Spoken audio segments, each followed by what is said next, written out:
You're watching DD India Live, India's voice to the world. I'm Abhishek Mahajan. Coming up in the next 30 minutes. Blast at Quetta Railway Station in Pakistan's Balochistan province claims at least 24 lives, over 40 others wounded.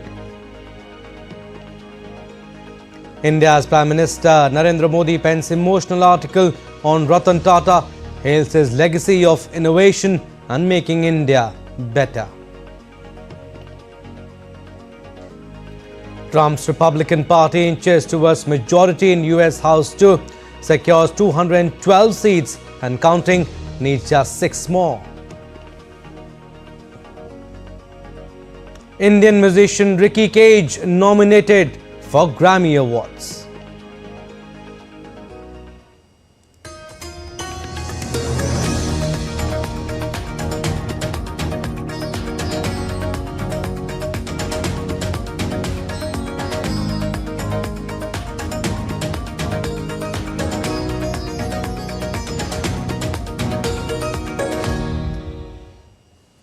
Big news, at least 24 people have been killed in an explosion on Saturday at a railway station in Pakistan's Balochistan province. More than 40 others are wounded in the blast at the Quetta railway station and have been transported to a local hospital. The blast reportedly took place inside the railway station when the Peshawar-bound express train was about to leave for its destination. 10 people out of the 40 injured brought to hospital were in a critical condition. A government spokesperson claims the blast to be a suicide attack. Around 20 people have been martyred in the tragic incident and about 30 are injured, of which 10 are in critical condition. According to the report provided to the provincial government by security agencies, initial evidences suggest that this was possibly a suicide attack. However, the final report is awaited. People were running here and there in chaos. Some were injured, some with blown up legs, some with blown up arms and hands. People were just running here and there. And the air quality in Lahore, the capital of Pakistan, has deteriorated so drastically that it now ranks as the most polluted city in the world, with air quality reaching hazardous category as the AQI index has reached above 550. The hazard has prompted the closure of schools and work-from-home mandates. Air pollution from kiln smoke and crop burning has sparked government concern, prompting a major weather crisis in the region. And in a significant ruling, Lahore's anti-terrorism court on Friday granted bail to former Pakistan Prime Minister Imran Khan in 4 cases tied to the May 9 riots. Judge Arshad Javed approved Imran Khan's pleas despite opposition from Punjab Prosecutor General Farhad Ali, who argued that Imran Khan had urged his supporters to target state buildings if arrested. Imran Khan, meanwhile, has petitioned Islamabad High Court to prevent his May 9 cases from being tried in military courts. In a related development, Judge Muhammad Iqbal of the Special Anti-Terrorism Court acquitted 18 PTI members accused of damaging property and obstructing roads during May 9 protest, citing insufficient evidence. And the protests in Bangladesh continue unabated. In a fresh series of demands, Bangladesh Nationalist Party is calling for fresh elections from interim government chief Muhammad Yunus. On Friday in Dhaka, hundreds of thousands of people took to the streets, taking part in a demonstration by the opposition Bangladesh Nationalist Party, a long-time opponent of the ousted ex-premier Sheikh Hasina. They were demanding holding of immediate elections for parliament from the interim government of Nobel laureate Muhammad Yunus. In Bangladesh, after Sheikh Hasina's ouster from the prime ministerial position, there is no elected government. The parliament has also been dissolved and the interim government is only responsible to the president, whose resignation is the only demand of the student activists. BNP is the main party involved in political activities in Bangladesh at the moment due to many restrictions imposed on Sheikh Hasina's Awami League. We are here to protest. We demand a free and fair election under Tariq Rahman. We want our country to have a fair election and we want to develop our nation in a very good way. Our demand is for a quick election. If our party comes to power, it will benefit the people. Prices will be reduced and we will ensure affordable food, especially for the poor who struggle with food prices. Our government will make food accessible to everyone. Now, US President-elect Donald Trump's Republican Party held on to a narrow edge on Friday as election officials tallied the final votes. This will determine control of the US House of Representatives. Republicans have secured 212 seats till now, 6 short of the majority in the 435-member chamber, with 23 races left to be called. According to projections by Edison Research, Republicans are set to hold a majority of at least 53 seats in the Senate. The Senate or upper chamber and the White House have already flipped to Republicans, meaning Donald Trump could have significant power to carry out his political agenda after he is sworn in on 20th January 2025. Control of the House gives a party the power to initiate spending legislation and launch impeachment proceedings against officials. And the United States has charged an Iranian man in connection with an alleged plot ordered by Iran's elite Revolutionary Guards Corps to assassinate President-elect Donald Trump. In a statement, Justice Department said that Farhad Shakeri had informed law enforcement that he was tasked on October 7, 2024 with providing a plan to kill Trump. Shakeri allegedly told law enforcement he had no plans to formulate a plan to kill Trump within the IRGC's timeline. The department described Shakeri, who is 51, as an IRGC asset residing in Tehran. He said he immigrated to the US as a child and was deported in or about 2008 following a robbery conviction. Shakeri is at large and believed to be in Iran. 2 other individuals charged on Friday, Carlisle Rivera and Jonathan Lloyd Holt, who are American citizens, were arrested in New York and are accused of helping the Iranian government surveil a separate US citizen of Iranian origin. A federal judge on Friday granted a request by special counsel Jack Smith to pause the case against Donald Trump for conspiring to overturn the results of the 2020 presidential election. In a filing with District Judge, Smith noted that Trump won the White House race this week and is to be inaugurated as president on January 20th, 2025. He asked the judge to vacate the filing deadlines in the case to afford the government time to assess this unprecedented circumstance and determine the appropriate course going forward consistent with Department of Justice policy. Judge granted Smith's request without comment. The Justice Department has a long-standing policy of not prosecuting a sitting president. Smith said he would file a status report with the court by December 2nd. And Ukrainian President Volodymyr Zelensky called Donald Trump to congratulate him on his presidential election victory. Tesla CEO and Trump supporter Elon Musk also took part in the 25-minute phone call between both the leaders. During the call, Trump said he would support Ukraine and maintain advanced cooperation. Musk also extended his support and said that he would continue supplying Starlink satellites. As per the reports, Musk was physically present with Trump during the call. Musk's presence underlines his close ties to the next US president. Zelensky further thanked Musk for the Starlinks, referring to the satellite internet devices used by Ukrainian troops during the conflict. And former US House of Representatives Speaker Nancy Pelosi said if President Joe Biden had ended his re-election bid sooner, the Democratic Party could have held a competitive nominating process to choose his replacement. In an interview to the New York Times, Pelosi said she thought the Democratic candidate, Vice President Kamala Harris, would have done well in that and been stronger going forward, but that did not happen. She said that since Biden endorsed Harris immediately, that really made it almost impossible to have a primary at that time. Republican Donald Trump soundly defeated Harris in Tuesday's election to recapture the White House. Biden ended his re-election bid in July and immediately endorsed Harris after a poor debate performance against Trump sparked concerns that he could not beat the former president nor complete a second four-year term.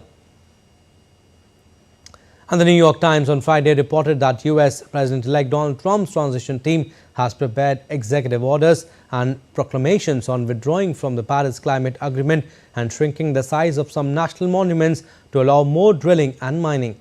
The report added Trump is also expected to end the pause on permitting new liquefied natural gas exports to big markets in Asia and Europe and revoke a waiver that allows California and other states to have tighter pollution standards. Moving to the latest in Russia-Ukraine conflict, Russian air defenses intercepted and destroyed 15 Ukrainian drones over the southern Bryansk region on Saturday. Meanwhile, Russian drone strike caused a large fire that engulfed an apartment building and several cars in Ukraine's Black Sea port of Odessa late on Friday. In another strike, at least 8 were killed and 33 injured in Russian strikes at several locations in the Ukrainian city Zaporizhzhia, including a hospital and the city's water treatment plant.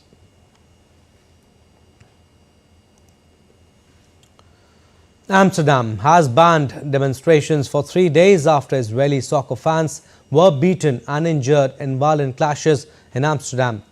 Dutch police had launched major investigation into multiple incidents following the Europa League soccer game Thursday night between Israel's Maccabi Tel Aviv and Dutch side Ajax.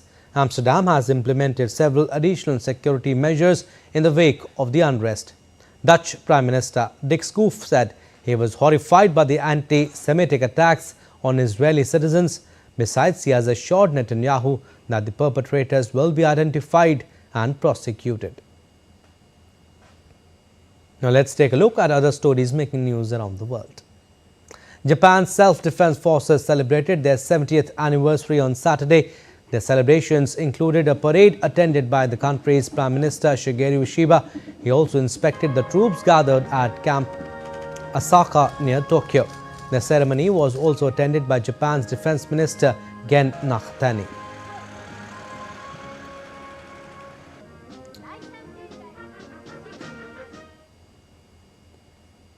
The northern lights lit up the sky in brilliant pinks and greens in the northern US state of Maine on Friday. The lights is also known as Aurora Borealis in the northern hemisphere. It is a phenomenon caused by plasma ejected from the sun during a solar storm, interacting with the geomagnetic field on Earth.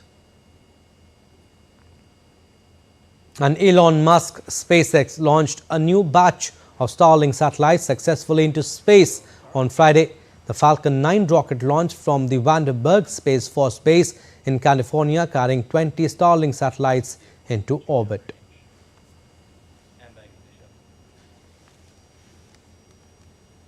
Still to come on this edition of DD India Live.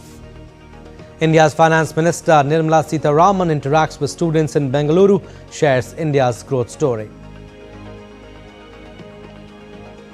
And the Indian government determined to make India a global leader in gems and jewellery. Details after the break.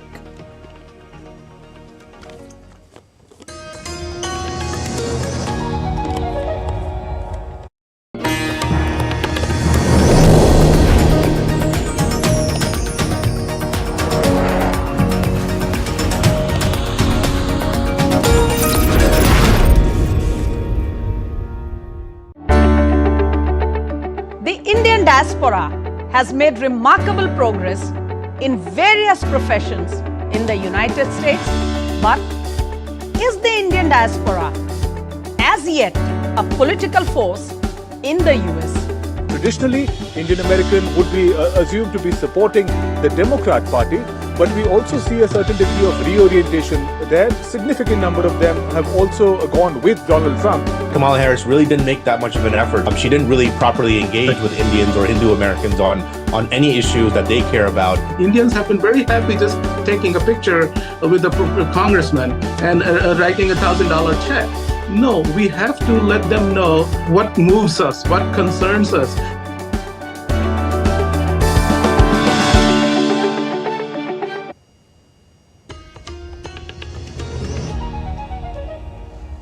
Welcome back. You're watching DD India Live. I'm Abhishek Mahajan.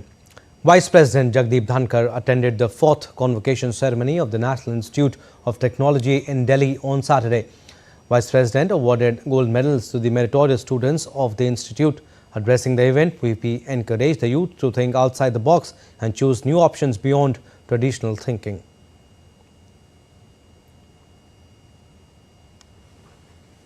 Economy, space economy, disruptive technologies, they are amongst the new ideas that need harnessing.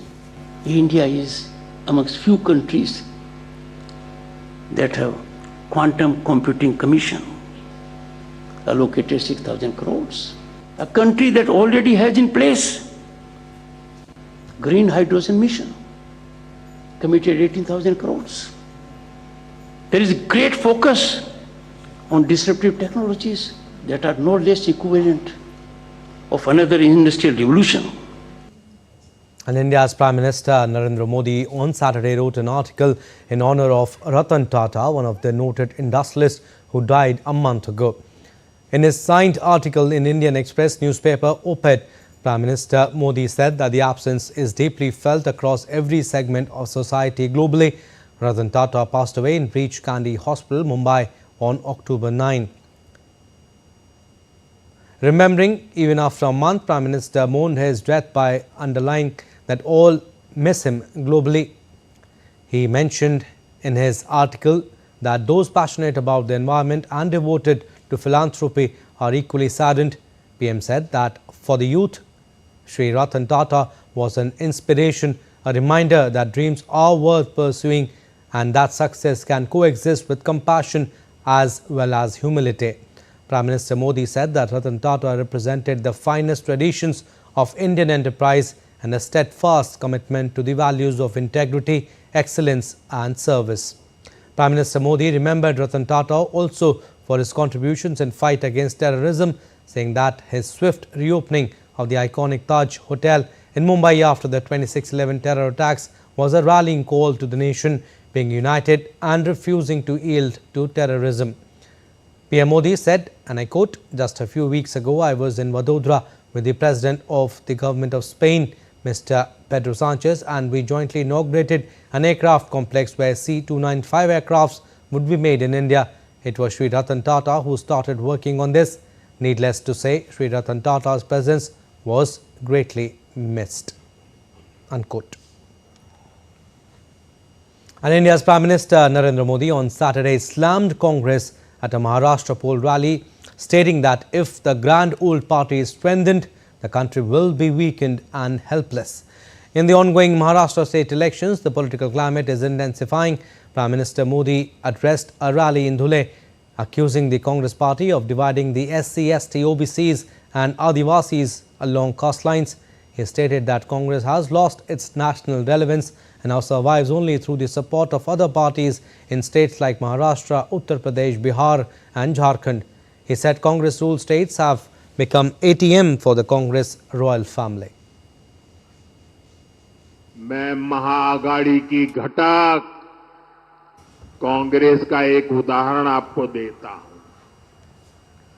जहां कांग्रेस सरकार बन जाती है, वो राज्य कांग्रेस के शाही परिवार का एटीएम बन जाता है। एटीएम पता है ना, लोग उसमें से पैसे निकालते हैं। एटीएम ये कांग्रेस का एटीएम बन जाता है, शाही परिवार का एटीएम बन जाता है। इन दिनों हिमाचल, तेलंगाना और कर्नाटका जैसे राज्य ये कांग्रेस के शाही परिवार के एटीएम बन गए हैं। ATM. And India's Union Minister Amit Shah addresses a rally in Palamu, Jharkhand, where he claimed Rahul Gandhi accused him of promoting inequality in India and assured that under the governance of Bharatiya Janata Party, minorities will not witness inequality. यहां से राहुल गांधी को चेताना चाहता हूं, आपके मन में जो भी षड्यंत्र हो, राहुल बाबा, जब तक भारतीय जनता पार्टी है, इस देश में माइनॉरिटी को आरक्षण नहीं मिलेगा, नहीं मिलेगा, नहीं मिलेगा। पिछड़ा वर्ग, दलित और आदिवासी को आरक्षण बाबा साहेब आंबेडकर ने दिया है। आप इसका अपमान नहीं कर सकते। And India's Finance Minister Nirmala Sitharaman interacted with students at the Jain University in Bengaluru, the capital of southern Indian state of Karnataka. Talking about the country's banking system, Finance Minister highlighted the change brought to it by Prime Minister Narendra Modi after the evolution of digital infrastructure. the fact that Jan Dhan Yojana was brought in was to make sure that banking is available all over the country. Everybody gets banking access.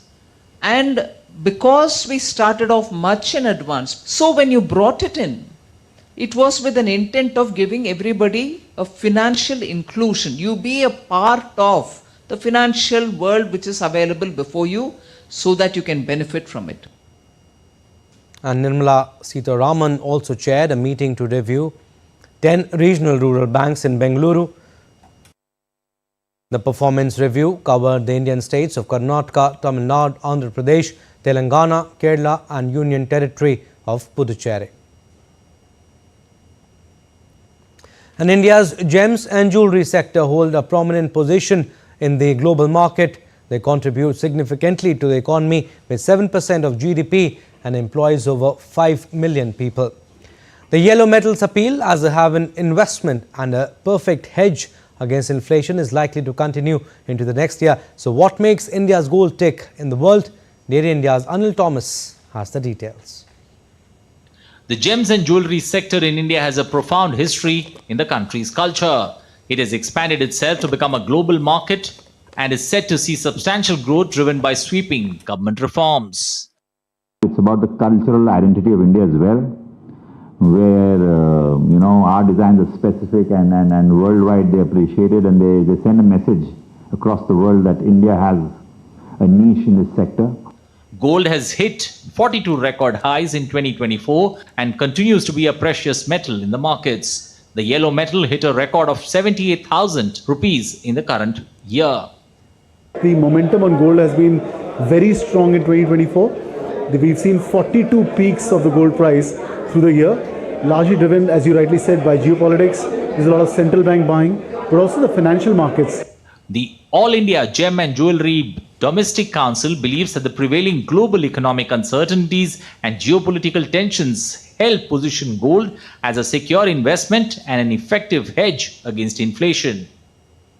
And it's really driven by the fact that people are fearful of what's happening in the world, geopolitics, uncertainties. So people are investing more and more money in gold, and that's why we've seen the gold price go up so much. There is a growth of 15 to 20%, which is to be seen from 2008. We've already written it in different magazines that 915% people have got returns in gold, 615% in silver, and only 815% in the capital markets. Another feather in India's growth story in this sector has been the Gem and Jewellery Export Promotion Council. Their recent initiatives such as the IJEX in Dubai and strategic trade collaborations in the Middle East have held the MSME sector find wings. Dubai में हमारे export जो handmade jewellery export है वो 2 से 5 billion अभी एक साल में हम लोग आगे बढ़ा है. सीपा उसका रीज़न है, प्लस ये जो IJEX है वो रीज़न है, और उधर पर ऑलरेडी 30 एंटरप्रेनर्स उसका लाभ ले चुका है और 5 एंटरप्रेनर उधर पर बेस जमा चुका है जो MSME एंटरप्रेनर है. India's gold designs are famous globally for their excellent craftsmanship and bright traditions. However, there are challenges like finding reliable suppliers for raw materials and skilled artisans in this sector. India has a huge potential of exports, of growing our business all over the world, and everyone is looking at India, but the roots have to be made stronger, and karigars are the roots.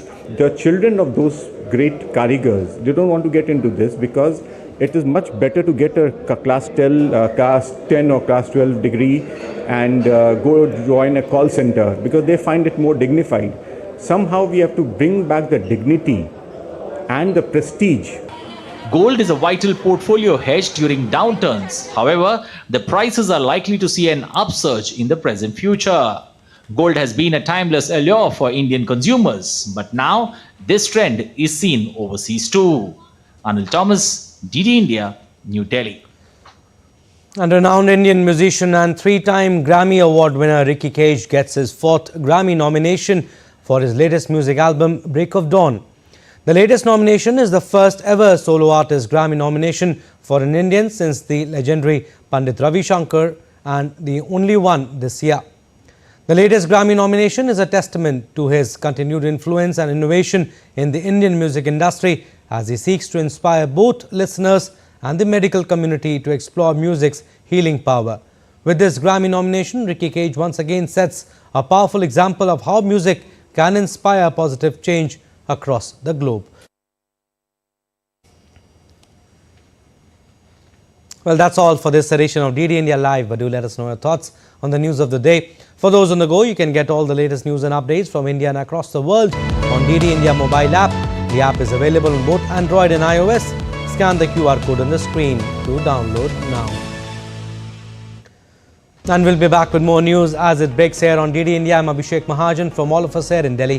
Thanks for watching DD India Live.